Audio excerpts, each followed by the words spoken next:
বিশ্বের সবচেয়ে বড় আইসবার্গ বলা হয় A238-কে। 1986 সালে এই আইসবার্গ অ্যান্টার্কটিকা মহাদেশের উপকূল থেকে আলাদা হয়ে যায়, কিন্তু দীর্ঘ সময় এই আইসবার্গ বলা চলে এক প্রকার স্থির ছিল। সম্প্রতি এটি চলতে শুরু করেছে। বিজ্ঞানীরা ধারণা করছেন মূলত এই আইসবার্গে ক্ষয় শুরু হওয়ার কারণেই এই চলাচল শুরু হয়েছে। এটি বজায় থাকতে পারে নিঃশেষ হওয়ার আগ মুহূর্ত পর্যন্ত।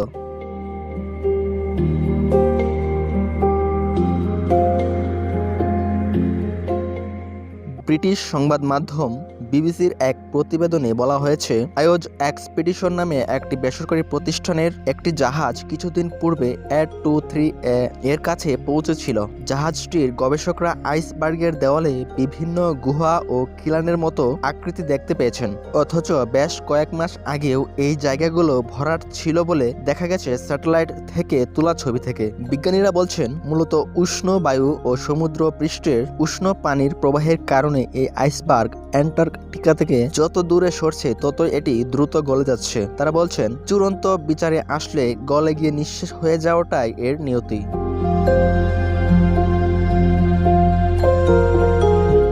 আয়োজের এক্সপিডিশন দলের নেতা ইয়ান স্ট্রাচন বলেন, আমরা দেখেছি প্রায় 3 থেকে 4 মিটার উঁচু উঁচু ঢেউ আইসবার্গটির গায়ে আছড়ে পড়ছে, যার ফলে ক্রমাগত বার্গটির গা থেকে বরফ ক্ষয়ে ক্ষয়ে পড়ছে, যা মূলত বার্গটি ধারাবাহিক ক্ষয় নির্দেশ করে।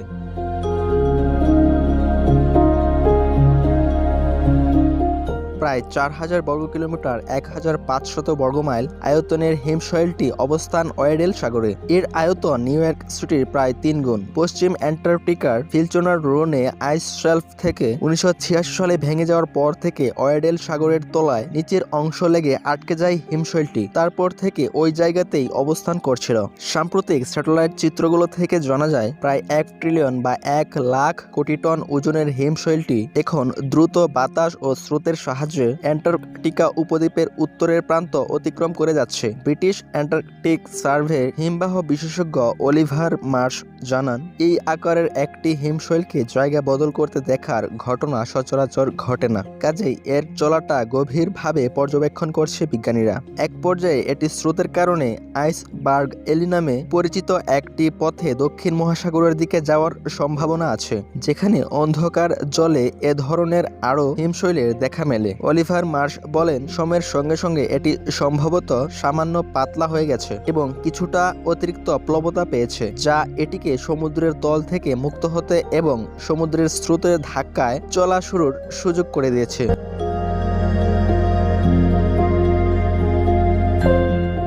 মৃদু বাতাসের সঙ্গে আসা তাপমাত্রার কারণে এই আইসবার্গের পৃষ্ঠের বরফ আস্তে আস্তে গলতে শুরু করবে এবং এক পর্যায়ে পুকুর বা হ্রদের মতো কাঠামো তৈরি করবে, যা আইসবার্গের মধ্য দিয়ে পানির চুঁয়ে পড়ার পথ বা ফাটল তৈরি করতে পারে। গুহা ও খিলান আকৃতির বরফের কথা উল্লেখ করে বিজ্ঞানীরা বলেছেন, এগুলো খুব শীঘ্রই ধসে পড়বে, কারণ পানির নিচে আইসবার্গে যে অংশ এই কাঠামোগুলো টিকিয়ে রেখেছে তা শীঘ্রই নিঃশেষ হয়ে যাবে।